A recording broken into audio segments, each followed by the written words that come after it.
Ne regarde pas, il n'existe pas, Exactement. il n'est qu'une voix dans ta tête. Oui, non, moi c'est la première fois que je fais ça, donc il faut tout m'expliquer. Ouais, il n'y a pas de souci. Michael Launay, bonsoir. Micmac, Bonsoir Thomas, ça va? ça va très bien, très content d'être ici. Bah, ça nous fait super plaisir Merci que tu beaucoup sois là. de m'avoir On va faire des invité. énigmes après.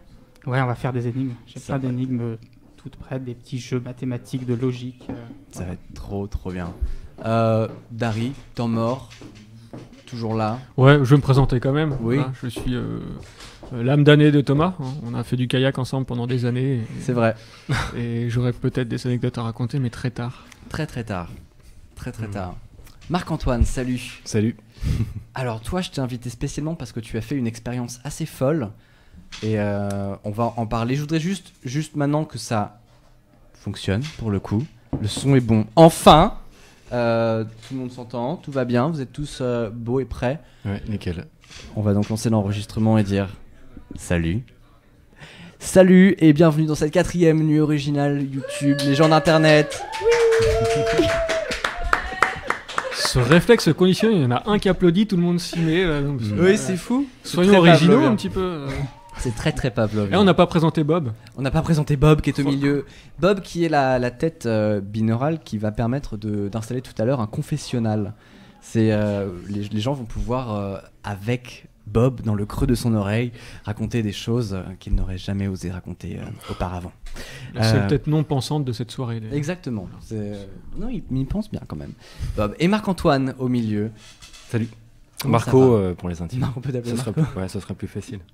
Toi, je voulais que tu sois là pour ouvrir cette 4e nuit originale après Simone Hérault de la SNCF qui est passé vite fait, très rapidement. Et je voulais venir te voir parce que la nuit originale, c'est une libre antenne sur Internet.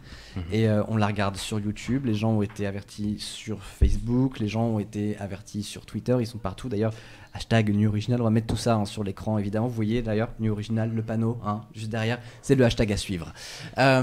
Et toi, pendant 3 mois, tu t'es dit Internet, plus jamais. Un peu. Pas plus jamais, en tout cas, entre parenthèses.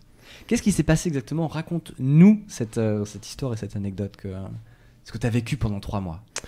Waouh, ok. Il y a beaucoup de choses à dire. Va falloir synthétiser, quoi. En fait, l'idée de départ, c'est de m'interroger sur la connexion et la déconnexion numérique. Et donc je suis parti, juste pour resituer un petit peu, 3 mois à New York, sans Internet, sans ordinateur et sans téléphone portable. Surtout à New York, quoi. Bonjour Cyrus North, Surtout viens t'installer. à New York. Surtout, il interrompt les gens comme ça, c'est n'importe quoi. Installe-toi. Donc tu es arrivé à New York en se disant, je vais être déconnecté de toute technologie numérique. Ouais, c'est ça. L'idée, en fait, c'était de mesurer à l'époque si la technologie impactait ma relation à l'autre, simplement dans les échanges avec les gens, dans ma vie.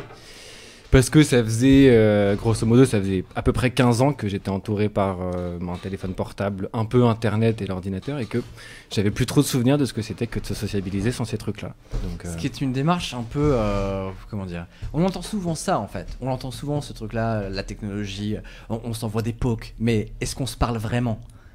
c'est un peu est-ce qu'on se parle vraiment entre nous, est-ce qu'on se parle vraiment à soi-même? Ça fait partie des 2 raisons pour lesquelles je suis parti. Et alors ta réponse à ça? Waouh. Ma réponse à ça, c'est très subjectif. J'ai pas de conseils à donner. C'est une expérience très personnelle. Donc tout ce que je vais dire, c'est vraiment lié à ce que j'ai vécu moi en tant qu'individu sur cette planète. Ma réponse à ça, oui, je pense que je m'écoutais pas assez. Et oui, je pense que j'écoutais pas assez l'autre. Je pense que ça m'a permis de prendre conscience de ce truc-là. C'est sûr. C'est vrai. Mais au départ, il y a la volonté de mieux me connaître et de mieux connaître l'autre au départ. Donc en fait, finalement, je suis parti en m'interrogeant sur l'impact de la technologie dans ma vie. La question qui est très intéressante ensuite, c'est savoir pourquoi est-ce que je suis parti. Pourquoi en fait je me suis posé cette question-là.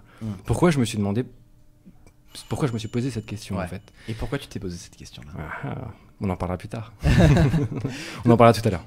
Ou maintenant, d'ailleurs, c'est maintenant, le but, c'est ton heure, on est vrai. là pour parler ensemble, pour partager cette vrai. expérience qui est assez folle et que que beaucoup de gens sur Internet ont déjà exprimé, que beaucoup de gens se sont dit moi aussi j'ai envie de me déconnecter, de partir à la campagne pendant 1000 ans et ne plus jamais avoir d'Internet. Souvent, en plus, c'est quelque chose qu'on fait, quoi. C'est-à-dire que ça nous arrive de laisser des téléphones de côté, de laisser Facebook de côté. Quand on va chez mamie, par exemple, qu'il n'y a pas de 3G et des fois il n'y a pas d'électricité, ça dépend de nos mamies. On est obligé de se déconnecter de force et on se rend compte qu'en fait, ça va, quoi. On n'a pas raté forcément grand-chose. Comment est-ce que toi, ça s'est passé ? Effectivement, ouais. J'ai pas Internet n'a pas manqué, l'ordinateur non plus. En fait, les supports de communication m'ont pas manqué. Ce qui m'a manqué, c'est les gens, en fait. C'est mes proches, c'est de pouvoir correspondre avec eux en direct. C'est de pouvoir les embrasser, les toucher, les prendre dans mes bras. En fait, avoir un contact instantané et physique avec les gens.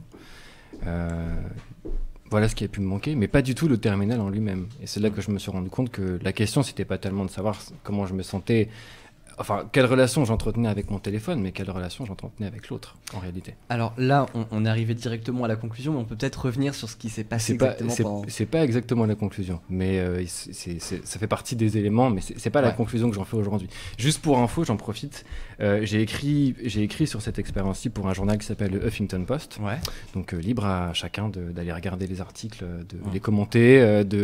J'ai aussi un blog qui s'appelle empreintenewyork.com, tout attaché, empreinte comme une empreinte de pouce. Allez regarder, j'ai posté 3 articles qui racontent un petit peu ce que j'ai vécu là-bas, et puis allez commenter, poser des questions, n'hésitez pas, surtout je suis très très ouvert à ce genre de choses. Ok. Est-ce que tu peux nous raconter comment ça s'est passé à New York ? Comment ça s'est passé à New York ?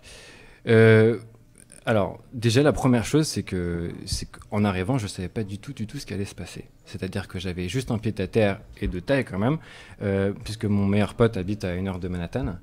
Donc voilà, j'étais pas complètement perdu, simplement j'avais pas de plan, je savais pas ce que j'allais faire pendant 3 mois, j'avais aucune idée.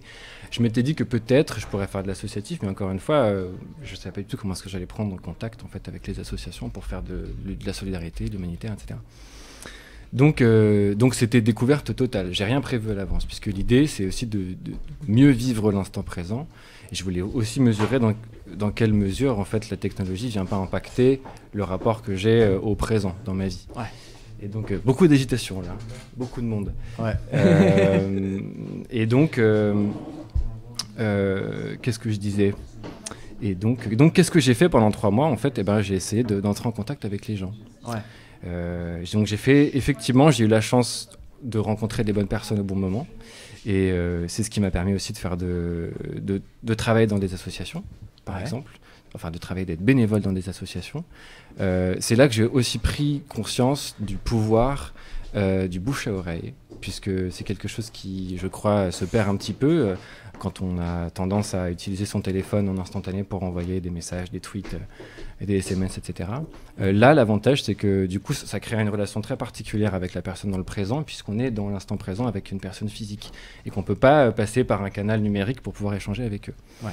Donc ça a permis de créer un lien particulier avec les gens que je rencontrais, et c'est ce qui aussi crée, je pense, une relation de confiance, par exemple. Donc c'est toutes ces petites choses en fait que j'ai pu toucher du doigt de plus près, en fait, des choses que peut-être je mesurais pas avant dans mon rapport à l'autre. Si vous avez des questions autour de la table, n'hésitez pas, et surtout je vois beaucoup arriver. Alors je vois dans l'ordre, nous avons Margot, Younes, Clara qui va venir tout à l'heure, et je crois que c'est Eva. Non, Ad. Oh bonjour Ad qui a fait vous savez, je suis extrêmement peu physionomiste. C'est Ad qui a fait le très beau visuel de la nuit originale 4. Magnifique visuel. D'ailleurs, si vous voulez vous joindre, il y a plein de micros, il y a plus de micros qu'avant, donc n'hésitez pas si vous avez des questions, si vous voulez participer à cette idée à ce débat sur la déconnexion, n'hésitez pas à venir. Ils marchent tous bien. Ils sont tous bien. Tu t'es déconnecté pendant combien de temps en fait ? Pendant 3 mois. Ok. Ouais. D'accord. Donc, juste, alors, au-delà des conclusions, au-delà de la philosophie qu'on peut en tirer, moi je voudrais que tu me racontes, tu arrives à New York, c'est ton premier jour, tu n'as pas de téléphone portable, tu n'as pas d'ordinateur, tu te dis je ne veux pas avoir accès à Internet, mais tu n'as pas non plus d'appart, tu n'as pas de carte de bus, tu n'as rien. Comment tu fais ? Tu fais, en fait. Ça ressemble à Pékin Express, dit comme oui, ça. c'est ça. Mais non, mais en fait, tu fais. C'est-à-dire que ça peut paraître fou, mais c'est pas un pari fou. C'est juste que quand t'as pas d'autre choix, en fait, tu fais. L'enjeu intéressant pour moi, en tout cas, il est juste dans la prise de conscience que quand tu quand t'as peur, en fait, tu projettes des peurs. Mm. Quand t'as peur de ce que ton imaginaire te dit, en fait. Et quand t'as pas d'autre choix que de faire, en fait, tu te débrouilles, tu te démerdes, tu fais des trucs, quoi. Donc, qu'est-ce que j'ai fait concrètement, puisque c'est ça ta question? Effectivement, alors, j'avais rien prévu, mais je m'étais dit que peut-être je pouvais trouver des petites annonces dans les journaux. Ouais. Oui, c'est vrai que le journal, Je me suis dit, reste bon, un je vais média. prendre un New York Times, je vais l'éplucher, et puis à la fin, il y aura des annonces pour des gens de personnes qui cherchent des locataires, des personnes qui ont des apparts à louer, etc. Et puis je pensais les joindre en utilisant des cabines téléphoniques, puisque l'idée, c'est pas de téléphone portable, mais en tout cas, je pouvais utiliser une ligne fixe ou Et Superman n'arrêtait pas de les squatter, c'était super chiant. Ouais, c'est vrai. Donc, alors, qu'est-ce que je fais? Effectivement, je me rends dans un relais et j'achète de la presse que je feuillette, que je regarde. Et en fait, avec désespoir, je me rends compte qu'il n'y a pas beaucoup d'annonces dans les journaux, que ça n'existe plus trop ce truc, que le culte des années 90 ou même d'avant, en fait, je vais checker des trucs dans les journaux, des petites annonces et des machins, ça n'existe pas, quoi. Ou alors ça existe, mais pour louer ou acheter des baraques dans le Connecticut, ce qui n'est pas exactement mon cas de ouf, hein. à Ouais. l'époque. On est d'accord. Donc, alors comment je fais? D'abord, j'ai un peu peur parce que je me dis, ok, tu t'as rien prévu, mais là, tu t'étais quand même dit que tu pouvais peut-être trouver un appart en utilisant des petites annonces. Et puis après, je me dis, bon, qu'est-ce qui peut t'aider sur place? Ah, peut-être si j'allais au consulat de France, j'aurais des réponses parce que je vais rencontrer des Français, que je pourrais parler dans ma langue, il y a peut-être des gens qui sont intégrés ici depuis longtemps, peut-être qu'ils ont un réseau de personnes que je peux rejoindre et qui pourraient peut-être me filer un coup de main. Donc en fait, naturellement, je tends vers l'humain. Je me dis, ok, la seule personne qui peut m'aider là, c'est soit moi-même, soit quelqu'un que je vais contacter en direct en fait sur place. Je peux pas du tout passer par un réseau, par un réseau virtuel en tout cas. Donc je vais au consulat de France et là il y a un service social, donc je rencontre une personne à qui je raconte mon histoire, une personne adorable d'ailleurs, et qui m'écoute pendant une demi-heure, qui me pose des questions, qui est intéressée par le projet. Et qui me dit bon, moi je sais pas trop comment est-ce que je peux vous aider, mais en tout cas j'ai deux contacts dans des agences immobilières de Français. Si ça vous intéresse, je peux vous mettre en contact avec eux. Je vous donne leur numéro de téléphone et puis vous les appelez. Ouais. Voilà, en plus elle me met en contact avec le service presse du consulat de France, donc très très cool. Qu'est-ce qu'il faut pas faire pour trouver un appart? Elle fait beaucoup de choses pour moi. Donc très très sympa. Ok. Je les rencontre, ils me filent leur carte, bon c'est cool. Et puis elle me dit, fais 2 blocs au nord du consulat, t'as un centre culturel français. Et là, va parler à telle personne qui peut-être pourrait aussi t'aiguiller. Donc je sors du consulat de France, effectivement je fais 3 blocs à pied et je me rends au centre culturel français. Et là, donc je rencontre cette personne, on papote 2 minutes, je ressors et sur le pas de la porte, il se passe un truc hyper intéressant que je raconte dans un de mes articles, mais qui était vraiment tiré de je sais pas quel film d'espionnage. Il y a le vigile de la porte qui m'interpelle et qui me dit « Monsieur, il y a quelqu'un qui veut vous parler au téléphone ». Donc ça, en général, c'est que le FBI t'a chopé. Ouais, je me suis dit, ok, c'est une histoire de détective privé, quoi. Et en fait, c'était effectivement quelqu'un du consulat qui me disait, écoutez, j'ai peut-être une solution pour vous. Je dis, ok, d'accord, très bien. De quoi s'agit-il? Et elle me dit, cette personne, je vous propose de rencontrer un type brun, il mesure 1m95, il aura une veste beige à tel endroit, à l'angle de la 66e et de la 6e avenue. D'accord. Salut. Alors, petite pause introductive, je vous présente Tsukogé. Tsukogé le fameux, alors tu dois avoir un micro, je pense. En fait, on va se répartir les micros. Tsukogé est... Ah oui, il passe leur temps à se dire bonjour.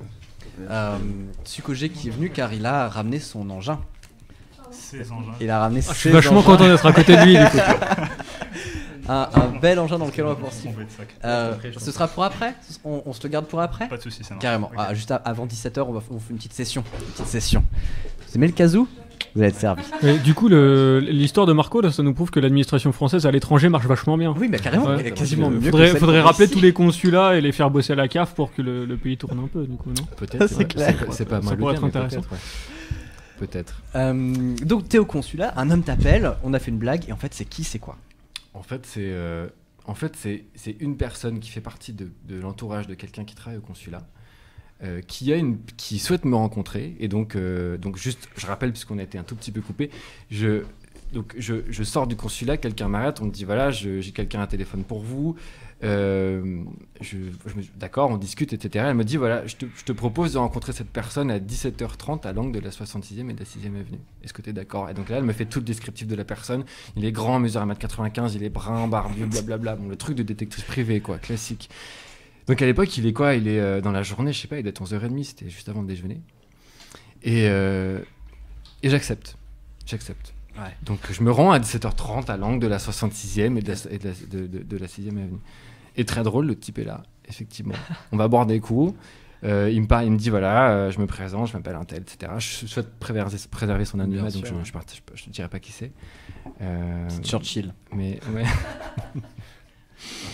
Et donc, on discute, on boit quelques verres, etc. Le projet l'intéresse, on discute de tout un tas de trucs. Et puis à la fin, il me dit voilà, effectivement, j'ai une chambre dans mon appart, est-ce que ça t'intéresse? Voilà comment j'ai trouvé un appart en moins de 5 jours dans un Manhattan hyper étendu, sans internet. Simplement par le bouche à oreille, simplement parce que j'ai eu la curiosité d'aller à la rencontre des gens, simplement parce que j'ai eu la chance d'avoir un projet un peu atypique qui a interpellé et que j'ai rencontré les bonnes personnes au bon moment, quoi. C'est impressionnant. Et voilà, donc le bouche à oreille fonctionne. Et quand on met un peu de bienveillance dans ce qu'on fait et qu'on n'hésite pas à aller vers l'autre, l'autre aide assez facilement, finalement. Ouais, c'est ça. Voilà, c'est un peu le bilan que je fais de ce premier contact. Parce qu'une fois que j'ai un appart, en fait, j'ai la sécurité d'avoir un toit au-dessus de ma tête. Et là, je peux commencer à réfléchir à ce que je vais faire concrètement sur place. Et alors, concrètement, qu'est-ce que tu fais sur place? Concrètement, ce que je fais, je me balade pas mal, en fait. Okay. Je vais à droite, à gauche, j'écume pas mal des musées, je rencontre des gens un peu partout, je vais dans pas mal de clubs de jazz, etc. Et puis, tu kiffes, quoi. Je kiffe, j'en profite et je me dis aussi que j'ai très envie d'aller à la rencontre de l'autre dans un cadre un peu spécial, puisque l'idée de m'interroger sur la connexion numérique, elle dépasse simplement le simple cadre de la connexion numérique. Elle s'interroge plus largement sur la connexion et sur la déconnexion. Ça veut dire quoi se sentir connecté? Ça veut dire quoi se sentir déconnecté par rapport à soi, par rapport à l'autre et par rapport au monde? Donc en fait, comment est-ce que je me sens connecté à tous ces trucs-là? Et donc l'idée, puisque c'est de rencontrer des individus, de rencontrer de l'humain, c'est aussi d'aller dans des associations de gens qui peuvent aussi se sentir déconnectés, mais pas parce qu'ils n'ont pas de téléphone, simplement parce que ils n'ont pas forcément l'attention de l'autre, parce qu'ils vivent dans la rue, parce qu'ils n'ont pas de quoi se payer à bouffer, tous ces trucs-là. Donc en fait, je retourne au consulat et je rencontre cette personne du service social qui me dit voilà, je peux aussi te mettre en relation, si tu veux, avec des associations qui sont en contact avec le consulat. Une association française et une association américaine. Et donc, je vais les rencontrer. Donc, pareil, je chope des contacts, les numéros de téléphone que je joins par une cabine téléphonique. Enfin, bref, c'est tout un truc. On arrive à se rencontrer. Et là, effectivement, je mets un pied dans l'associatif sur place. Et puis un deuxième. Et en fait, j'ai fait ça quasiment tous les jours pendant 3 mois. Donc, en fait, j'ai rendu des coups de main. J'ai donné du temps, en fait. J'ai donné du temps et de l'envie et de la bienveillance à des gens. Alors, à moins que vous ayez une question avant. N'hésitez pas, si vous avez des questions, il est là, cuisinez-le. C'est plus intéressant pour moi d'avoir des questions que de raconter tout le truc. Et Marc-Antoine, d'ailleurs, est-ce que ça t'intéresse d'avoir des questions d'auditeurs? Ah, absolument. Ok, alors moi je vous propose un deal. Ce qu'on va faire, c'est que vous ajoutez sur Skype il faut qu'on parle. Il faut qu'on parle. Je n'ai pas marqué là, je vais vous le remettre dans un cran. Il faut qu'on parle. Et puis venez sur Skype, tapez-moi la question, ajoutez il faut qu'on. C'est pas moi, c'est pas moi. Ajoutez la question sur Skype et il faut qu'on parle. Posez la question sur Skype et puis je vous passe un coup de fil, vous pourrez la poser à Marc-Antoine directement. On fait ça d'ici 5-10 minutes parce que j'ai encore 2-3 questions à lui poser. Mais après, allez-y, dès que vous avez des questions, on les bombarde à Marc-Antoine. Pareil, moi je me demandais un truc. Tout à l'heure, tu as parlé de l'éloignement de tes proches. Tu avais envie de communiquer avec eux et tout. Est-ce que tu t'es remis à l'écriture postale du coup? T'as passé beaucoup de temps à écrire des lettres à ta famille, tes potes et autres? Beaucoup de temps à en écrire, beaucoup de temps à en attendre aussi. Parce que j'avais loué une boîte postale sur place. Et j'ai passé du temps à écrire. J'ai retrouvé vraiment le plaisir d'écrire, c'est-à-dire de faire des brouillons, d'écrire à l'encre effaçable, de faire des trucs comme ça. Et chose que j'avais pas fait depuis très longtemps. Et ça, c'était un vrai plaisir, c'était un vrai kiff. De l'écrire, de mettre un peu de passion dedans et d'attendre, d'avoir en fait le plaisir d'attendre aussi la réponse de l'autre. Donc j'allais assez régulièrement, très souvent, tous les jours ou tous les 2 jours, consulter ma boîte postale. Et il y a plein de gens qui m'ont écrit, des proches et aussi des gens que je connaissais pas. des inconnus, en fait, puisque comme j'ai écrit pour le Huffington Post, j'ai publié aussi sur Internet l'adresse de la boîte postale, et il y a des gens que je connaissais pas qui m'ont écrit. Des gens que je connaissais pas qui m'ont écrit et que j'ai rencontrés à mon retour à Paris aussi. Ce que j'ai pas précisé, en fait, c'est que les articles que j'écrivais pour le Huff, je les écrivais à la main, et que pareil, je les envoyais par courrier à la rédaction en France, et que la rédaction les mettait en ligne. Donc aussi très très bon deal. D'ailleurs, il y a une anecdote assez drôle. Le deuxième article que j'ai écrit, ils l'ont reçu avec 3 semaines de retard. Et évidemment, j'en avais pas conscience. Donc c'était drôle de... Enfin bon, c'était assez amusant comme truc. Il y a un mouvement à San Cyrus Francisco... Non, je dis que c'est toi parce que les gens ils me demandent qui parle. Donc... ouais, il y a un mouvement à San Francisco qui est assez gros de détox digital. Ouais. Il y en a un à New York aussi. Je sais pas. Peut-être. T'as pas essayé de t'en rapprocher ou non, pour pas du tout. partager de l'expérience là-dessus. Pas spécialement. Avec plaisir, peut-être maintenant, avec plus de recul, mais sur le coup, moment, non. non, pas spécialement. Okay. Non, en fait, même collaborer avec le Huff, je trouve que c'est. Je pense que l'expérience a un peu perdu de sa spontanéité, un peu perdu de son authenticité, parce que forcément, dans l'écriture de quelque chose, on réfléchit sur ce qu'on va dire, voire même on anticipe un petit peu ce qu'on peut faire pour avoir quelque chose à raconter, etc. Donc, pour quelqu'un qui souhaite vraiment vivre l'instant présent en étant ancré dans la réalité, sans internet, sans tout ça, malgré tout je me disais ok, on va me lire, qu'est-ce qui peut être rigolo de raconter, etc. Donc bon, j'ai me rapprocher. J'avais l'impression de mettre en scène certains trucs. Ouais, voilà, il y a un truc de la mise en scène. Ouais. Bon, même si le Huff m'a laissé très très libre sur l'écriture, parce que j'aurais dit voilà, c'est mon projet, c'est mon truc, ils m'ont dit d'accord, il n'y a pas de problème, écris ce que tu veux dans la forme que tu veux, nous on modifie rien. Ils ont effectivement rien modifié du tout, donc j'étais vraiment libre de ça.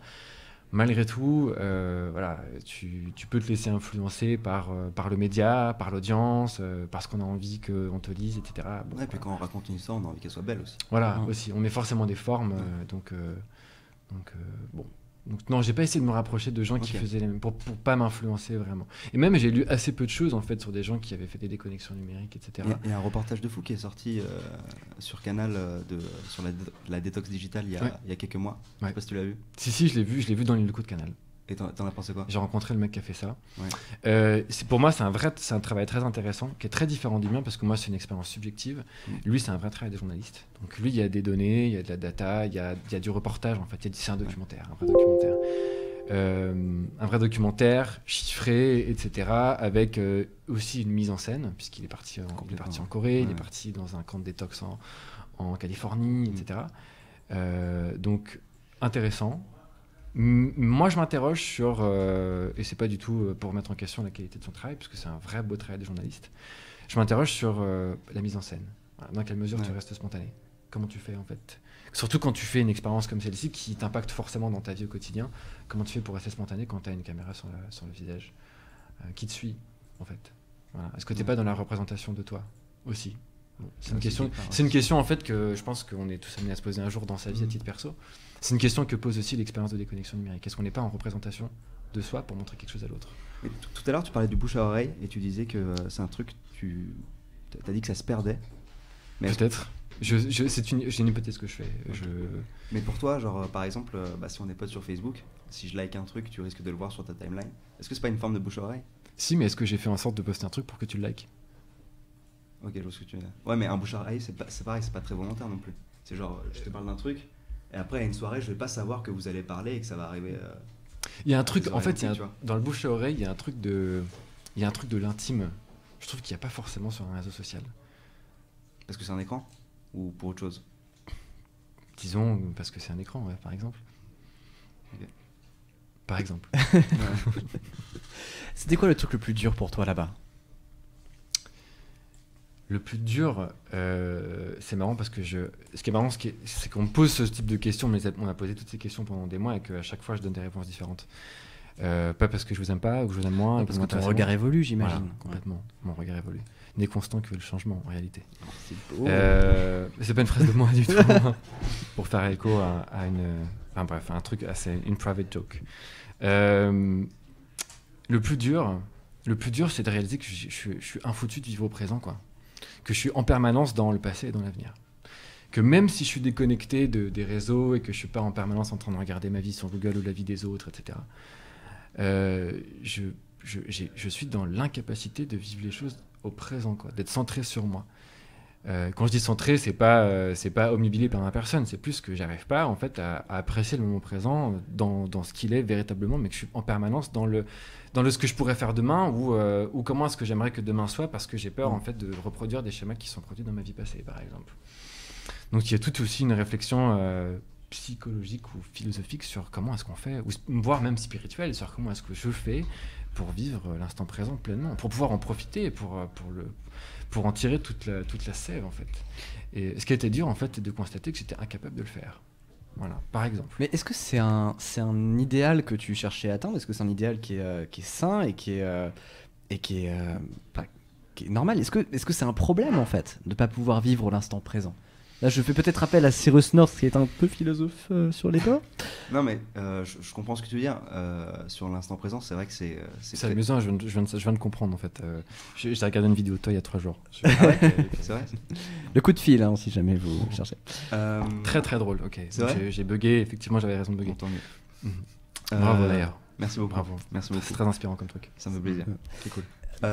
Ouais, bah, c'est une grosse problématique et qui a toujours existé. Tu vois, genre depuis les Grecs antiques et tout. Et t'as déjà fait de la méditation ou pas, par exemple? Je commence. Ok. Je commence, mais tu vois, typiquement, et je me suis juste une toute petite parenthèse, Ouais. la méditation, elle vient de la prise de conscience que j'ai dans l'incapacité de le faire en étant Ok. à New York. Bah, tu vois, la méditation, il y a un truc qu'on t'explique, c'est que quand on médite, on essaie à chaque fois de chasser toutes les pensées qui nous sortent de la méditation. Là, je sais pas si vous avez déjà essayé, mais en gros, on essaie de penser entre guillemets à rien, ou en tout cas de laisser un peu son esprit juste penser à son corps et se situer dans l'espace-temps même. Et en gros, on va avoir des pensées qui vont venir. Tu vois, genre putain, j'ai pas fait les courses. Ou ah ouais, mais cette meuf elle était vraiment trop jolie. Tu vois, enfin des trucs qui viennent et tout. Et en fait, ce qu'on t'explique, c'est repousse pas ce truc-là. Tu vois, genre, essaie pas de lutter contre ces pensées. Tu vois, t'es juste une herbe, ça vient, ça passe. C'est comme des nuages. Tu vois, c'est comme des nuages. Et en fait, chercher à vivre l'instant présent, c'est un peu ça, tu vois. Si t'es tout le temps dans la lutte, putain, il faut que je vive l'instant présent, il faut que j'y arrive, ça va pas marcher. Absolument. Si tu mets de la force, ça marche pas. Voilà. Alors que si t'es juste là, enfin si déjà, pour moi c'est très sensoriel aussi, tu vois. C'est vachement apprécier, tu vois, c'est apprécier ce qu'il y a autour de toi. Et, tu vois, il y a beaucoup. Si tu fais attention à ce qui arrive autour de toi, tu te rends compte que chaque moment c'est un peu une phrase bateau, mais chaque moment est extraordinaire, tu vois. Parce que tout ce qui se passe. Il y a du merveilleux dans la banalité, en fait. Exactement, tu vois. Exactement. Et donc ça aide déjà. Tu marques des points, Marc-Antoine. Non, mais je suis exactement ce que tu dis. En fait, me séparer numériquement de plein de choses, ça m'a permis de me rendre compte que c'était hyper important de réinsérer l'humain dans la nature. Je crois que la méditation, c'est ça. C'est juste prendre conscience que l'origine de l'être, c'est de venir de la nature, quoi. Et de se comporter, effectivement, comme tu dis, comme une herbe, en fait. L'herbe, elle réfléchit pas, elle existe. Elle est. Et on peut lui pisser dessus, elle sera contente. C'est vrai, même que ça va la faire pousser. Oui. C'est vrai. Est-ce que c'est une invitation? Parce qu'après, moi, je suis dispo. J'ai une petite demi-heure, Je vois que les douches dorées, c'est ton truc. on peut s'arranger. Tout ça, mais Il se lave dans tous les Mais contextes. en parlant de possibles. loisirs, tout à l'heure, tu nous disais, on gagne du temps forcément à plus traîner sur Facebook, sur Twitter, sur Candy Crush. Je l'ai pas dit, mais effectivement. Mais enfin, Ouais. je l'ai compris comme ça. Mais on en perd aussi à envoyer des courriers, etc. Oui, voilà, mais c'est dans. Gagner, perdre, c'est un concept. Hein. Il y a cette équilibre, mais est-ce qu'il y a des trucs dans ta vie où tu te dis, putain, il faudrait que je teste ça un jour, et justement cette expérience de déconnexion a fait que tu parlais des clubs de jazz. Je sais pas si tu étais déjà allé dans un club de jazz en France avant. Oui, j'avais déjà été dans un club de jazz, donc non, c'est pas ce que c'est pas ça. Qu'est-ce que j'ai tenté que je tentais pas avant? Je sais pas. Bonne question. Mettre des timbres déjà. Non. Comment? Mettre des timbres. Mettre des timbres? Non, mais ça C'est un événement assez rare quand même dans la vie. Ça, je le faisais déjà avant. Je sais pas trop répondre à cette question. C'est marrant. Ouais, bonne question. Je me la note dans ma tête. J'ai gagné des points. Ah, Tu gagnes des points. Attends, il y a un système de points ou pas? Moi je suis chaud. Non, Ouais, il y a des cupcakes à gagner. et tout. Ok. super chaud, mais c'est cool. D'ailleurs, en parlant de cupcakes, j'avais dit que j'ai rapporté des pépitos. J'ai rapporté des pépitos. Oh bah non, Non, je te jure. on n'est même pas Il sponsorisé. reste quelques places à la table pour ceux qui s'intéressent. N'hésitez pas. C'est vous, quoi. Je lance le Skype pour voir s'il y a des questions qui vont arriver. Maintenant, je voulais savoir, est-ce qu'il y a une anecdote en particulier, à un moment, que tu as vécu là-bas, qui est vraiment peut-être le meilleur souvenir, indépendamment de toute quête personnelle, un beau moment que tu as vécu là-bas? Un truc extraordinaire, mais vraiment extraordinaire. Je sais pas du tout si c'est lié à l'expérience de déconnexion numérique. J'en sais rien. Peut-être il y a un truc spirituel, j'en sais rien non plus. On est là pour se raconter des belles histoires, tu sais. Ok. Un truc fabuleux qui s'est passé que j'ai pas du tout raconté dans mes articles du œuf, etc. Exclusivité. Exclu, ouais. Ok. Que j'ai même jamais raconté dans aucune interview. Enfin bref, j'ai jamais vraiment. Ok, ça va se tweeter là. Vas-y. On est chaud. Un truc assez génial. Je suis un vrai fan de jazz depuis un certain temps. Et donc il y a très longtemps, par la musique, j'ai rencontré un artiste qui s'appelle Shai Maestro, qui est un pianiste de jazz de grand talent, qui jouait à l'époque avec un type qui s'appelle Avishai Cohen, qui est très très connu aussi dans son milieu. Et donc ça fait, grosso modo, ça fait 10 ans que je vais les voir en concert. Et puis un jour, Shai Maestro a fondé son propre groupe qui s'appelle Shai Maestro Trio. Je refais l'historique, je vais essayer d'être synthétique, c'est compliqué pour moi, mais je vais tenter de le faire. Et donc en fait, je vais le voir en concert assez régulièrement depuis 2 ans, et dont une fois juste avant de partir, une semaine avant de partir à New York. Il se trouve que ce type-là habite New York. Et je m'étais dit, ce serait quand même assez extraordinaire que tu puisses aller le voir là-bas, en fait, que tu ailles le voir dans une salle de concert, en sachant que tu n'as aucun moyen de checker des programmes sur Internet et de voir où est-ce qu'il joue, quoi. Bon, ok, donc j'arrive à New York, je fais mes trucs, je cherche un appart, bref, bam, en 5 jours je trouve un truc, je me pose, etc. Bon, et puis petit à petit, je commence à me détendre un peu, à me dire, ok, tu vas pouvoir t'occuper de ta scène de jazz et tout, bon. Et puis, je me fais des kiffs aussi, je vais au resto, etc. J'ai la chance d'avoir un meilleur ami qui travaille dans un restaurant à 1 heure de Manhattan. Et un soir, il me dit, bon, bah viens au resto, je t'invite. Bon, j'y vais. Donc on est 2 semaines après que je suis arrivé à New York. Et là, je mange à ma table, je dîne, et je vois un type qui ressemble à Shai Maestro. Je le vois en fait en train de descendre aux chiottes, tu vois. Et je me dis sur une herbe. Je me dis, ouais, peut-être. Et je me dis, ok, bon, voilà, est-ce que je le suis ou pas? Est-ce que je le fuis? Ça fait un peu control freak. Je pisse donc tu me suis. Ouais, on en parlera plus tard. Est-ce que j'y vais ou pas? Et je me dis, ok, j'y vais. J'y vais, je descends, et en fait, il est là en train de pisser, quoi. Il est là en train de pisser, donc il y a en fait un mec dont je suis absolument fan qui est en train de pisser, que je regarde et je fais, oh my god. Je le vois. Il me voit, on se salue, il me dit ok, machin, bon, qu'est-ce qui se passe? Ok, je lui dis écoute, je suis un fan absolu, c'est trop drôle de se rencontrer ici, je fais une expérience de déconnexion numérique, etc. Donc le mec est hyper sympa, hyper simple, il me dit ok, je te file mon numéro de téléphone et on se voit. Donc extraordinaire, c'est bien inventé. Quand même assez extraordinaire que bon, un artiste de jazz, enfin bon bref, je suis un peu une groupie, quoi. C'est comme si, j'en sais rien, tu rencontrais Maria Carey, je sais pas, tu vois, ouais, voilà, il y a un truc un peu spécial. C'est mal tombé, je te déteste, Thomas. Et donc il me file son numéro, on se voit 1 mois après, on arrive à se caler, etc. On se voit, on va dîner ensemble. Bref, ça se passe hyper bien et tout, et puis après le dîner, il me fait ok, tu veux venir à mon concert? Je dis bah ouais. Il me dit ok, vas-y, monte dans la caisse, je t'emmène au concert. Donc il m'amène à son concert. Après il me dit ça dit qu'on allait boire des verres, on est allé boire des verres, etc. Et puis on s'est revus comme ça 3-4 fois. Je l'ai présenté à mes potes, on a fait des trucs ensemble et je lui ai fait une peinture. Parce que je fais aussi un petit peu de peinture. Je lui ai fait une peinture, il a vachement apprécié mon cadeau, il a trouvé super. Et je continue à tisser un lien hyper particulier avec cette personne. Et je trouve ça génial en fait parce que c'est quelque chose que j'ai souhaité avant de partir, qui s'est produit complètement indépendamment de ma volonté, ou pas, d'ailleurs, c'est la question qu'on peut être amené à se poser. Est-ce qu'il n'y a pas un truc spirituel là-dedans? Ouais. Peut-être. J'ai émis le souhait de le rencontrer, comme par hasard je le rencontre, et comme par hasard on devient pote, quoi. Est-ce que après t'as rêvé d'avoir une grosse voiture juste pour voir? Non, parce que c'est pas mon cas. Ou une piscine? Non, même pas. Même pas. J'ai fait d'autres souhaits, mais... ça a marché ou pas? C'est en train, peut-être. Je te dirais ça. Ah ok, d'accord. J'en parlerai la semaine prochaine. Ok, d'accord. Intéressant ça. Non, il se passe des choses intéressantes. La personne du consulat qui t'a reçu, c'est Mary Poppins. Il y a un truc à jouer. Elle n'existe plus du tout. Peut-être, mais ça aussi c'est très étonnant. Tu vois, j'ai souhaité trouver un appart et j'ai mis de la bienveillance, de la bonne volonté, etc. Et puis j'ai trouvé un appart. Donc c'est cool quand on s'écoute un petit peu plus et quand on est peut-être un peu plus attentif à ce qui se passe. Ouais, on voit les signes. On voit des choses, tu vois. Pourquoi pas? On voit les opportunités en fait. On est on voit les opportunités. C'est pas un truc de voyance ou de. Tu vois, je suis pas du tout là-dedans. Mais c'est plus que je fais un tout petit peu plus attention à ce qui se passe autour de moi et de fait, j'arrive à trouver des choses qui me conviennent. Et ça, pour toi, c'est la déconnexion qui est liée à ça? La déconnexion ou la connexion? En fait, la question de la déconnexion numérique a posé chez moi la question de la connexion et de la déconnexion. Ça veut dire quoi se connecter? Ça veut dire peut-être s'unir. Se déconnecter, c'est peut-être mourir quelque part.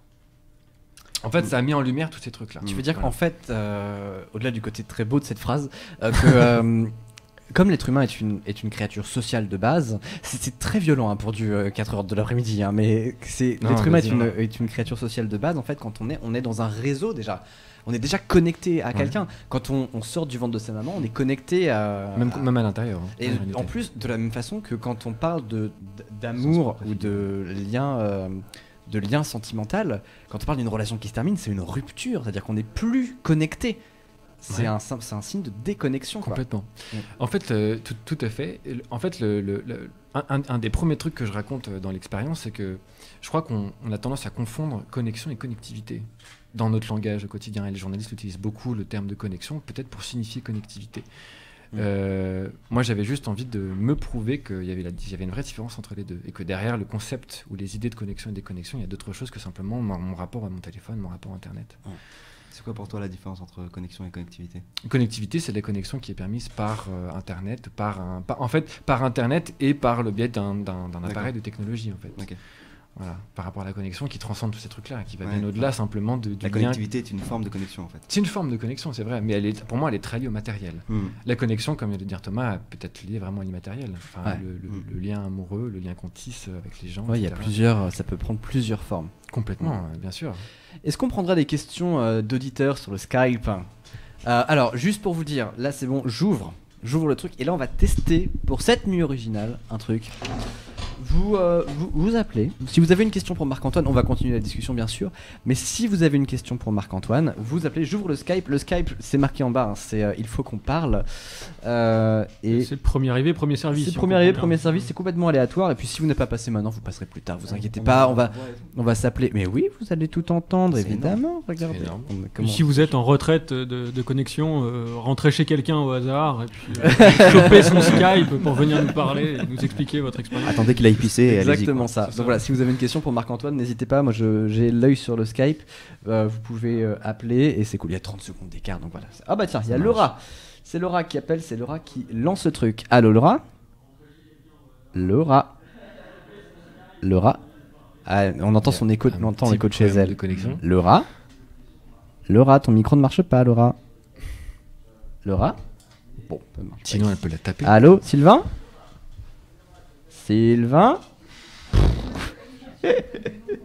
Qu'est-ce qu'ils ont? Peut-être, vous savez quoi? Peut-être que j'ai mis des mauvais trucs. Non, c'est bon. Peut-être que c'est toi qui es mal branché. Sylvain, mais pas du tout. Enfin. Vérifie ta connectivité. Ah bah ça ne marche pas.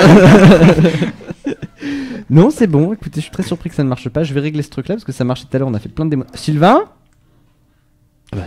Ça sert à rien de parler plus fort, par contre. Il va nous entendre pareil. Hein. Non, ça, ils nous entendent pas. Bon, attends, pour l'instant, vous savez quoi, on va retenter le Skype. J'aurais une autre question pour Marc-Antoine. Quand t'es revenu, revenu chez toi, du coup, tu t'es senti comment? Il y a eu deux phases. Il y a 3 phases avec celle que je vis maintenant. Quand je suis revenu, je me suis un peu laissé porter par le projet parce que le projet était très inspirant pour moi et donc je suis rentré avec le plaisir que j'avais raconté l'histoire etc. Donc c'était un très bon moment en fait de retrouver Paris, même si c'était dans un contexte un peu particulier, puisque je suis rentré au mois de janvier. L'expérience, oui, parce que c'est vrai que je suis pas revenu sur le contexte, mais je suis parti de la mi-octobre à la mi-janvier. Et donc je me suis un peu laissé porter par ça et c'était assez agréable, je dois dire. Ensuite, il y a eu une deuxième phase assez difficile que j'ai pas peur de nommer aujourd'hui par son nom. Je pense que c'était une vraie déprime, voire même une dépression qui a duré quelques mois parce qu'en fait, au terme de l'expérience, et c'est pour ça que je dis que c'est vraiment une deuxième étape, c'est que j'ai compris ce pourquoi j'étais parti. En fait, en tout cas, j'ai compris que les raisons pour lesquelles j'étais parti se limitaient pas simplement à me questionner sur la connexion et la déconnexion. Donc en fait, ce qui est intéressant au départ, c'est que je m'interroge sur la connexion et la déconnexion. La deuxième étape, c'est de m'interroger sur pourquoi je m'interroge sur ce type de sujet. Qu'est-ce qui fait que je m'interroge là-dessus? T'as fui un truc, genre? J'ai fui des trucs, ouais, bien sûr.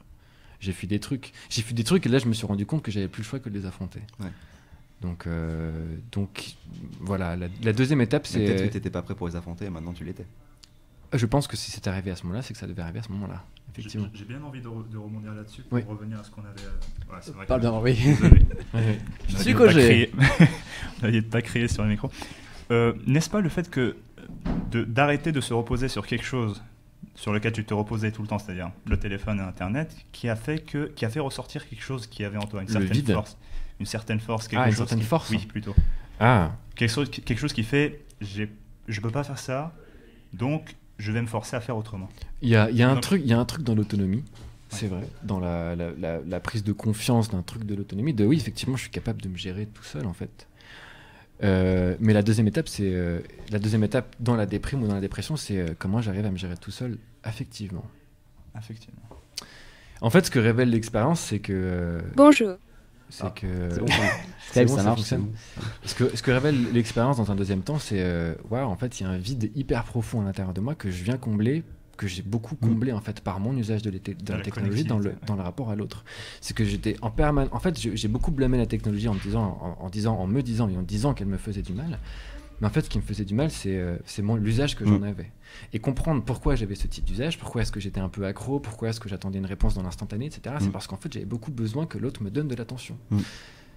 Et donc, Excuse-moi, je suis Ouais. arrivé un petit peu tardivement, donc je sais pas à quel point tu étais lié à la connectivité. j'en ai pas encore parlé. Ah, d'accord. Assez en tout cas pour que ça me pose un problème dans ma vie. Moi, j'étais sur Facebook, j'étais pas trop sur Twitter, mais j'étais sur Facebook beaucoup et aussi beaucoup sur LinkedIn. Ah, oui. Donc deux réseaux très différents, un réseau social C'est je hyper chiant, dirais LinkedIn, en assez plus. laïque. Ouais, LinkedIn, c'est- ouais, ça, mais c'est ça te pose très- quand tu t'interroges un peu sur ce que tu veux faire de ta vie professionnelle, t'es toujours à regarder ce qui se fait dans le jardin de la Nous maison, quoi. sommes avec Xavier, je crois. Xavier, salut. Oui. Oui. Ah bah. Est-ce que tu m'entends? Salut, Mais oui, Xavier. on t'entend très bien, mon bon Xavier. Vous l'entendez bien? C'est fort. Ouais, mais Ah, non, je- mais- Oui, hein, tout à fait. Xavier, comment ça va? Ça va très bien. Bah, ça fait plaisir. Tiens, tu sais quoi, je t'ai mis avec Emilien. Emilien, salut. Ouais, salut. Ça va? Vous Ouais, êtes je suis dans le deux. futur. Ah, écoute, on va commencer par Xavier. Xavier a une première question. Ouais, alors la question que je me posais par rapport à l'expérience de Marc-Antoine, c'est que il y a eu beaucoup de gens qui ont trouvé son projet très intéressant, mais est-ce qu'il y a des gens qui n'ont pas compris ou qui carrément l'ont traité d'arriéré parce qu'ils voulaient se déconnecter? C'est une bonne question, ouais. J'ai rencontré une personne, une fois, qui n'avait pas compris du tout l'intérêt du projet. Quand j'étais à New York, il se trouve qu'en plus cette personne travaillait travaillait dans les numériques, donc c'était assez amusant, mais elle était vraiment... elle n'a pas souhaité comprendre, en fait. Elle comprenait vraiment pas l'intérêt de vouloir me déconnecter numériquement, etc. Et elle a été un petit peu violente dans sa manière de m'en parler, ce qui me dit que peut-être ça l'arrangeait, peut-être pas forcément de moi, exposer ce genre de truc parce que ça leur envoyait des choses qu'elle était peut-être pas capable de gérer. C'est ça. Est-ce que ça répond à ta question, Xavier? C'est tout vraiment. Mais tout à fait. Sinon, j'ai eu que des gens hyper ouverts. Bon, c'était peut-être lié à New York, qui est une ville hyper cosmopolite où les gens sont quand même assez ouverts de manière générale. En tout cas, moi, j'ai eu la chance de tomber sur des gens qui étaient très ouverts. Et Emilien, quelle Ouais. est ta question? Alors moi, c'est une question un peu geek. Quand t'es revenu de ton voyage, t'avais combien de notifications sur Facebook? J'avais plusieurs centaines de mails. Et puis, oui, ce que j'ai pas dit non plus, c'est vrai, c'est que en partant, je me suis complètement déconnecté. J'ai supprimé mon profil Facebook, j'ai complètement supprimé tous mes profils sociaux, sauf LinkedIn que j'ai gardé, que j'ai conservé. Donc finalement, en fait, j'avais assez peu de notifications à regarder. J'avais juste mes mails à checker et LinkedIn, quoi. Mais sinon, j'étais plus sur Facebook, j'étais plus sur Twitter, même si je consultais pas trop Twitter, mais j'étais plus sur Deezer, j'étais plus sur tous ces trucs-là. Donc Mon réseau social. voilà. Donc en fait, finalement, pas tant de choses que ça, énormément de publicité, énormément de trucs. Ce qui s'est passé dans un deuxième temps qui était intéressant, c'est que le dernier article que j'ai écrit pour le Huffington Post, j'ai inséré une adresse email spéciale que j'ai créée pour que les gens puissent correspondre avec moi. Et là, j'ai eu des mails, j'ai eu pareil, alors pas plusieurs centaines, mais plusieurs dizaines de mails de Français, et pas uniquement en fait, parce que l'article a été aussi traduit pour la version américaine du Huffington Post, et puis relayé en Inde, au Canada, au Québec, et puis en Espagne il n'y a pas longtemps, au Maroc, dans plein de pays différents. Donc en fait, il y a plein de gens en France et à l'étranger qui m'ont envoyé des mails Et donc ça, c'était très intéressant, puisqu'en fait, par rapport à ma boîte mail personnelle, à l'origine, quand je suis rentré à New York, j'avais très peu de mails de gens qui souhaitaient correspondre avec moi sur ce sujet-là. Et lorsque j'ai créé notre adresse et que j'ai incité les gens à m'écrire sur cette adresse-là, là, il y a eu plein de gens qui m'ont sollicité. Et que j'ai même rencontré après dans le réel. Merci beaucoup, Emilien et Xavier. C'était cool de vous avoir. Vous restez avec nous toute la nuit, J'espère que j'ai évidemment. répondu aux questions. Toute la nuit. Évidemment. Toute la nuit. Bon, cool. Allez, je vous laisse les lapins et puis je vous souhaite une très bonne nuit. Puis je passe le bonjour à tout le monde de votre part. Ok? Merci, salut. Allez, bisous, salut. Salut. On va prendre peut-être une petite dernière. Je voudrais juste, pendant qu'on prend, c'est qui? C'est Nosser Kamani. Ramani, pardon, je le prononce bien? Allô? Oui? Oh la vache. Allô? Tu m'entends? Oui, je t'entends. C'est marrant parce que les connexions sur Skype, c'est contrairement au téléphone où globalement on entend tout le temps plus ou moins bien. Sur Skype, une fois sur deux, on est dans la chambre d'à côté, une fois sur deux, on est sur Mars. Là, on est dans un intermédiaire, mais Nosser. Non, là, je suis encore dans la navette. T'es encore dans la navette. Quelle est ta question, Nosser?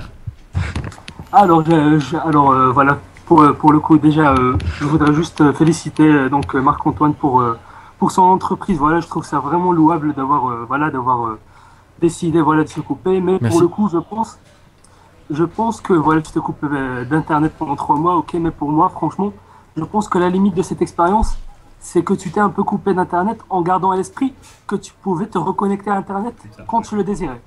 Donc pour moi, je sais pas si tu vois la nuance, mais pour moi, la coupure définitive d'Internet, je pense que c'est beaucoup plus difficile. Parce que là, tu vois, c'est comme faire l'expérience d'être un SDF en sachant que tu pourras toujours retourner chez toi. C'est juste. Ouais. C'est vrai. C'est la limite du projet en fait là. C'est ce que tu disais tout à l'heure. Complètement. Donc, je pense, pour moi, je pense, je sais pas. Alors, évidemment, respect à toi pour avoir tenté ça, mais pour moi, je sais pas trop si si ça peut vraiment renseigner sur le sentiment que tu as en te coupant définitivement d'Internet, en devenant un véritable ermite. Mais en fait, c'est le paradoxe du truc, c'est ce qu'il nous racontait tout à l'heure. Je sais pas si t'étais là au tout début quand on en a parlé, quand on a tissé les grandes lignes. C'est que, ouais, le fait est qu'il commentait en fait son expérience sur le Huffington Post. Donc, du coup, clairement, tu vois, il y avait une limite. C'est une expérience. Et évidemment, tu vois, tu peux pas te mettre dans la difficulté la plus absolue en faisant ce genre de choses. Tu vois, c'est comme essayer de faire un live de la nuit originale qui marche. C'est une expérience, tu vois. On s'en approchera progressivement, mais ça reste un absolu qui est dur à atteindre. Et du coup, c'était. Et du coup, voilà, je pense que c'est ça. Enfin, tu me dis si je me plante, mais ce que j'avais compris, c'est vraiment la limite du truc. Mais t'as raison. C'est vrai. Alors, ce que tu dis est juste. Après, je revendique pas d'avoir. Je suis pas parole d'évangile sur cette question. C'est une expérience très subjective. C'est une approche. Je donne pas de conseils. Je suis pas là pour prodiguer la bonne parole. C'est pas du tout le. Donc c'est une expérience très subjective que je souhaite partager. C'est tout. Mais pour le coup, voilà, je te félicite vraiment d'avoir eu le courage. Personnellement, je sais pas si j'aurais eu le courage de prendre l'initiative de me couper. Franchement, je pense que rien que pour ça, franchement, c'est vraiment louable et respectable ce que tu as fait. Merci beaucoup. C'est pour ça que je voulais vous le présenter, ouais. Merci. Et pour le coup, Thomas, vraiment un énorme big up à toi et à toute l'équipe de la nuit originale. Vraiment, merci beaucoup. Les gars, vous êtes vraiment le Super Bowl des internets. C'est noté. Il y a du KFC. Je te présente Dari. Merci beaucoup Nosser, franchement tu reviens quand tu veux, ça faisait trop plaisir de t'avoir. Et puis on passe ton bonjour à tout le monde dans l'équipe. Ça roule. À très vite mec. Ciao. Du coup, j'ai une petite question pour Marco. Ouais, vas-y. Puis après on prendra Antoine. T'avais prévenu sur les réseaux sociaux que t'allais faire cette expérience avant. Juste savoir si t'as des contacts uniquement virtuels qui ont essayé de comprendre où t'étais passé après la fermeture de ton compte en fait. Non, que dalle. Non, parce que j'ai pas réouvert les comptes que j'ai fermés. Ouais, Antoine, bouge pas, on arrive. Entre temps, d'ailleurs, je l'ai pas précisé, mais effectivement, j'avais un compte Facebook sur lequel je passais pas mal de temps. Donc ça fait presque. Je crois que ça fait presque 1 an que je suis déconnecté de Facebook. Maintenant. Salut. Bonjour. Et donc non, en fait, j'ai averti personne sur les réseaux sociaux. Okay. Il n'y a pas des amis virtuels à toi qui ont essayé de stalker ta famille pour savoir ce que tu étais devenu parce que tu donnais pas de news? Non, pas du tout. Non, en fait, j'ai communiqué assez largement par mail pour le coup auprès de mon réseau perso, pro, voire même un peu plus éloigné, donc pour leur raconter un peu le projet, etc. et leur expliquer le projet. Mais non, je crois pas en tout cas avoir.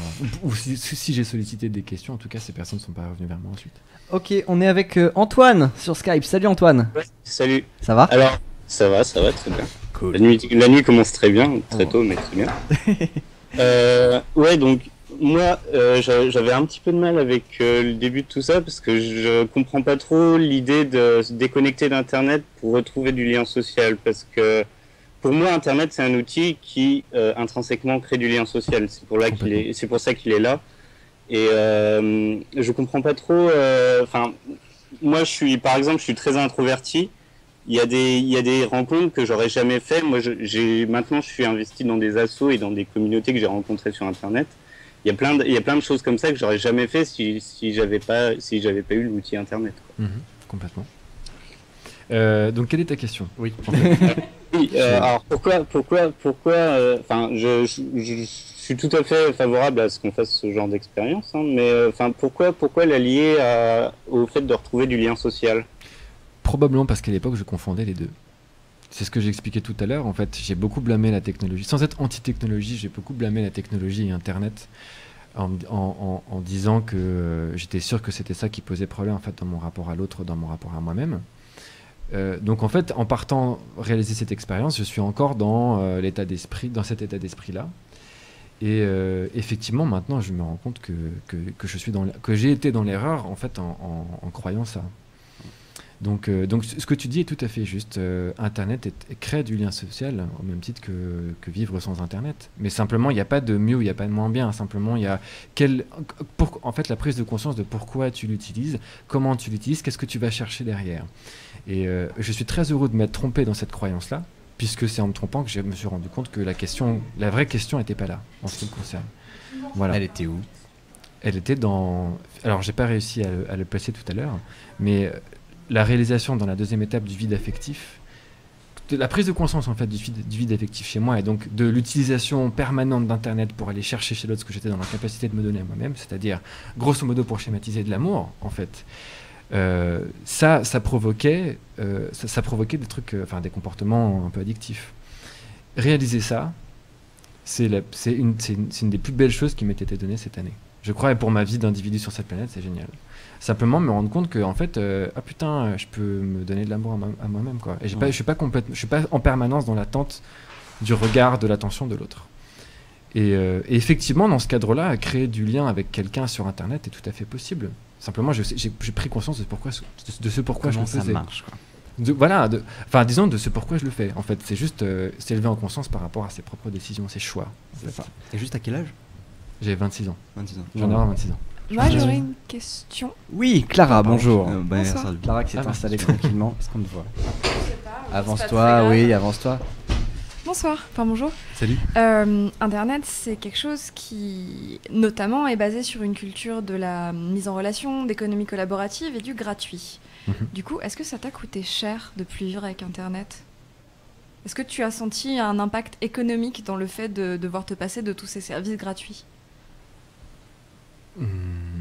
Alors, pour la caricature, par exemple, tout à l'heure, il y avait une question, tu la prends pas, hein, mais il faut que je la pose, je me fais spammer là sur le chat, qui est, mais le porno gratuit.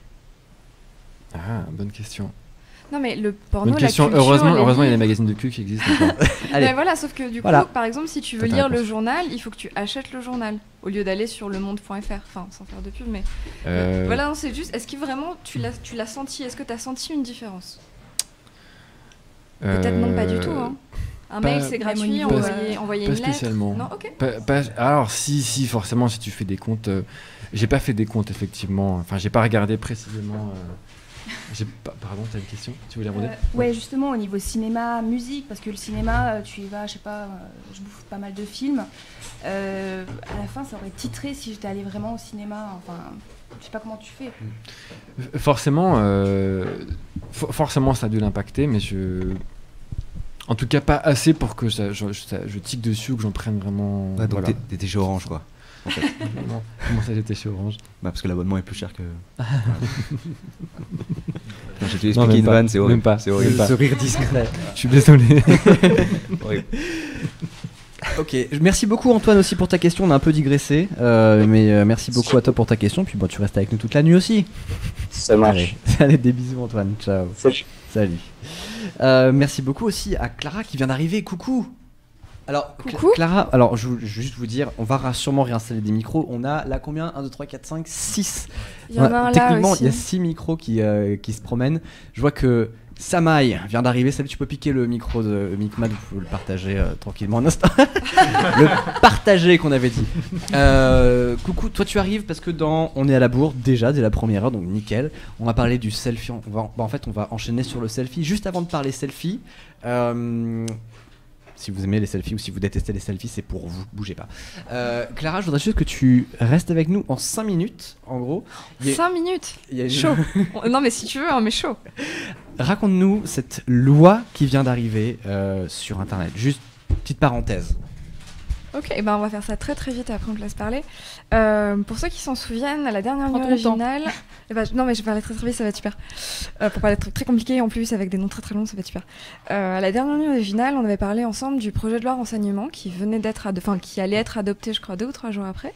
Donc l'idée, c'est que j'avais envie aujourd'hui de vous parler de la nouvelle actu de la loi de le web. Sachant que pour info, la loi renseignement est en application depuis le 1er octobre.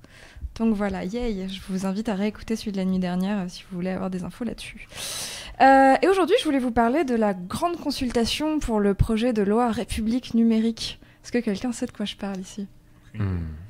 J'ai peur, absolument pas.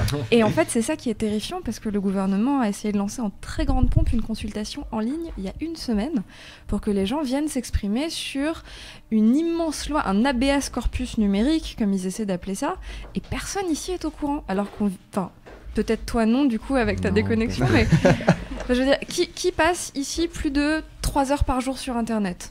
Non, c'est possible. Qui passe plus de 5 heures par jour sur... Non mais... Salut. Voilà. Tu peux continuer. Écoute, là, on va passer. 10. Non mais voilà. Donc, et je pense que même sur le forum de l'original ou sur le forum Mademoiselle, c'est finalement des trucs que vous n'avez pas trop vu passer.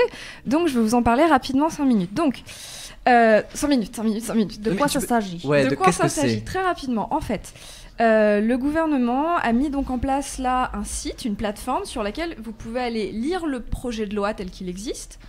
Et vous pouvez mettre des likes, mais vraiment c'est des pouces verts ou des pouces rouges, donc des likes, des dislikes, des ajouts, des commentaires, des modifs. Et une fois que tout ça aura été bien... Ça dure 3 semaines, il en reste 2. Il reste 2 semaines. Une fois que tout ça aura été bien soumis aux internautes, après ça va être envoyé en Conseil des ministres, puis au Sénat, etc. Et puis le processus législatif.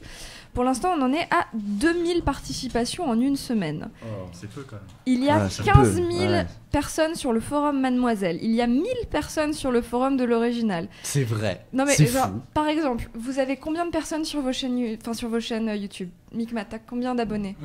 Bientôt 100 000.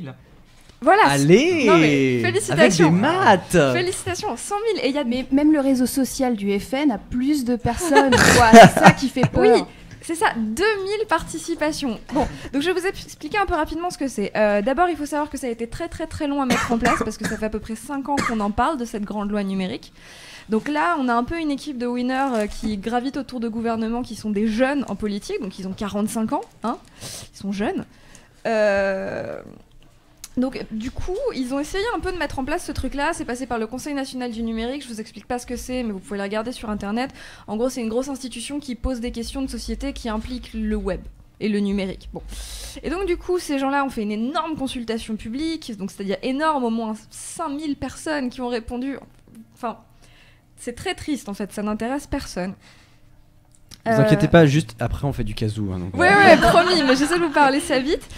Là, donc, du coup, je vais vous dire ce qu'il y a dans cette loi, donc ce qui est bien, ce qui existe mais qui se fout de notre gueule, ce qui n'existe pas, ce qui n'est pas abordé, et qu'est-ce qu'on peut faire. Voilà. Donc, dans cette loi, il y a 2-3 trucs assez cool, donc qui sont pour l'instant soumis aux gens, est-ce qu'ils vont dire oui ou non. Il y a notamment le fait que vous pouvez exiger que la CNIL fasse retirer toutes les données que vous avez publiées quand vous étiez mineur. Donc c'est-à-dire que pour des gens... Une sorte de droit à l'oubli en fait. Pour les mineurs et qui serait ultra renforcé. Donc je sais pas... Pour Amandine U38, c'est cool ça. Notamment, mais je pense que c'est pas celle qui a le plus pour Thomas Hercouet, c'est pas mal aussi, mais je dirais pas ça. plus. Ah, ninja. Donc il y a ça, il y a le fait que vous puissiez... Oui. Non, je disais. Le kayak. Il y a l'épreuve de Thomas et tout. Non, mais c'est ça. Il y a le fait que vous puissiez donner un avis qui va être impérativement suivi sur qu'est-ce qui va arriver à vos données quand vous serez mort. Il y a le fait qu'on considère que Internet devrait être un service de première nécessité qu'on ne peut pas couper, comme l'eau et l'électricité, enfin avec des trucs beaucoup plus compliqués. Donc ça, c'est les choses qui sont bien. Il y a le fait de rendre toutes les données publiques accessibles en ligne. Donc par exemple, toutes les données des administrations, etc. Hey, Clémence Bodoc. Bonsoir. Donc ça, c'est des choses assez chouettes, et ça, c'est des choses qui, pour l'instant, sur le projet de consultation, ont reçu plein de pouces verts, mais ça, c'est facile. C'est-à-dire, je connais personne ici qui va dire, oui, non, les photos de moi bourré à 15 ans, il faut les laisser en ligne. Bon, ça, c'est facile. J'ai une petite question, je suis désolé, je te coupe. Je t'en prie. Sur on peut retirer toutes les informations de vous mineurs, c'est territorial comme loi ou... C'est pas exactement ça, mais enfin bref, comment ça territorial ? Genre si mes photos sont stockées sur des serveurs aux États-Unis. Si t'es citoyen et résident français, je pense que c'est bon. Ouais, je pense on peut que faire forcing comme ça ? Comment ça, fortune ? Non, on peut faire du forcing pour supprimer nos données. Ouais, parce que par dérangeantes. exemple, Facebook France, en fait, c'est juste une boîte de marketing. Donc toutes tes données Facebook, en fait, elles sont jamais en France. Tu vois, donc sur le principe, oui, je suppose que ça va être un peu plus compliqué d'aller faire chier Reddit, mais en même temps, bon. Enfin, disons que les gros services, ça va aller. Donc ça, c'est pas très compliqué. Après, il y a les trucs où vraiment on se moque de nous, parce qu'il y a plein de parties de ce texte qui disent on va renforcer la confidentialité des correspondances, on va renforcer la neutralité du net, etc. Ça, ce n'est pas vrai. Avec le avec la loi renseignement qui est passée il y a quelques temps, tout ça, en fait, c'est déclaratif. Il ne se passera rien. De la gnognotte. Non, mais c'est-à-dire que si on peut observer tout ce que tu fais, expliquer que on va faire attention quand même, genre. Bon. Ensuite, dans les choses qui ne sont pas abordées et où ça craint, il y a notamment toute l'économie participative qui n'est pas abordée du tout, alors que c'est quand même des points assez centraux. Il y a tout ce qui concerne la création en ligne qui n'est pas du tout abordé, dont on avait déjà toutes les questions de droit, notamment pour les images. Et qui seraient quand même assez centraux. Il y a toutes les questions d'éducation au numérique et d'utilisation du numérique pour l'éducation. Donc genre qui est des ordinateurs à l'école. Qui à l'époque a appris la netiquette. Plus personne ne sait ce que c'est la netiquette. Non, je sais pas du tout ce que c'est. Je sais pas ce que c'est la netiquette. Moi non plus. Qu'est-ce qu'il dit Fab, parle dans le micro au lieu de parler dans ta tasse. C'est un code de bonne conduite sur Internet. C'est du bon sens même. Juste le fait personne ne le connaît. Juste le fait que par exemple on fasse des vidéos de bon contenu. Par exemple, excuse-moi, je parle que de toi, Micmath, mais imagine genre que l'Éducation nationale te dise, tu voudrais pas nous faire des vidéos de maths cool pour les CM2 ? Ça serait pas trop bien ? Non mais je valide. Non mais ouf, voilà, donc ça c'est pas abordé. Donc bon, dans cette tout à fait. Et il y a il y en a plein de trucs comme ça. Donc voilà, donc on nous fait une énorme loi avec des trucs énormes, etc. Et il y a pas tous ces trucs là qui nous intéressent. Donc en fait c'est une loi qui se concentre sur faire des déclarations et quelques petits trucs un petit peu. Bon, qu'est-ce qu'on fait du coup ? Première question, est-ce qu'on peut troller ? Parce qu'aux États-Unis, donc Obama a instauré le fait que dès qu'une pétition obtient plus de 100 000 signatures en un mois, le gouvernement est obligé d'y répondre. Ça a donné lieu à expulser Justin Bieber, parce qu'il est québécois, canadien, construire l'étoile noire ou dire la vérité sur les extraterrestres. Donc le gouvernement américain a fait des réponses là-dessus. Est-ce que nous, on peut troller ? Est-ce qu'on peut demander Bart Simpson président, etc. dans ce plébiscite en ligne, enfin dans cette consultation en ligne ? Donc la réponse est non, et c'est un peu gênant, parce que toutes les contributions qui seront hors sujet seront directement supprimés. Tout ce qui ne sera pas pertinent sera laissé visible mais pas examiné. Or, ceux qui estiment si les contributions sont pertinentes sont les mêmes gens que ceux qui ont fait la loi. Donc ce qui se passe là actuellement, pour revenir dans ce qu'on peut faire, je vous invite tous à aller sur le site, tu tapes plébiscite numérique, tu tombes directement dessus, et à contribuer. Mais notamment, il y a un énorme plébiscite sur des propositions de retrait des points les plus hardcore de la loi renseignement, notamment les trucs qui font qu'on a le droit de regarder tout ce que tu fais tout le temps. Et ça, il semblerait que ça ne sera même pas examiné parce que on va juste considérer que c'est pas cohérent par rapport à l'esprit de la loi. Donc, ce qui peut quand même se faire, c'est d'aller en masse, contribuer sur le site, faire des plébiscites, des trucs gentils, bon c'est super mais ça c'est déjà le cas, et vraiment ça peut devenir un vrai outil de contestation citoyenne, puisque si jamais on va dire, ils vont faire 5000 contributions au total, il y en a 4000 qui disent ce truc là ça va pas et qui décident de sciemment l'ignorer, ça donne des vrais chiffres et ça donne une vraie donnée concrète pour dire regardez les mecs, nous on a joué le jeu et vous jouez pas le jeu, il y a 4000 personnes ou 10 000 ou 100 000, rêvons ensemble, qui ont demandé le retrait de tels trucs qui sont gênants dans la loi et vous ne l'avez même pas discuté. Vous ne l'avez même pas débattu en Conseil des ministres. Clara, Voilà. elle est où cette adresse? Où est-ce qu'on peut le trouver ce truc-là? Parce que Tape consultation numérique dans Google, c'est le premier. Numérique. Google. On va pas tomber sur ambition numérique, concertation nationale sur le numérique. Hey. Allez hop, on va battre le lien tout de suite sur YouTube. Voilà, comme ça, donc vous allez pour pouvoir l'instant, il y faire a votre 2000 devoir. participations. Zou. C'est parti. Sérieusement, allez y C'est jeter là. un œil et contribuer parce que ça veut rien dire 2000 personnes, quoi. Non, Voilà, j'ai c'est fini. clair, vous êtes Il y a plus le de gouvernement 2000. qui a essayé de faire un site, une pub, un peu comme l'armée, pour qu'on aille voter là-dessus, mais je crois qu'il sort que dans 2 mois. Et comme ça Bah, dure ça- que 2 semaines ça, encore. ça finit dans 15 jours. Ça finit dans 15 jours. Allez, j'ai balancé le site, c'est Voilà. contribuer.cnnumérique.fr.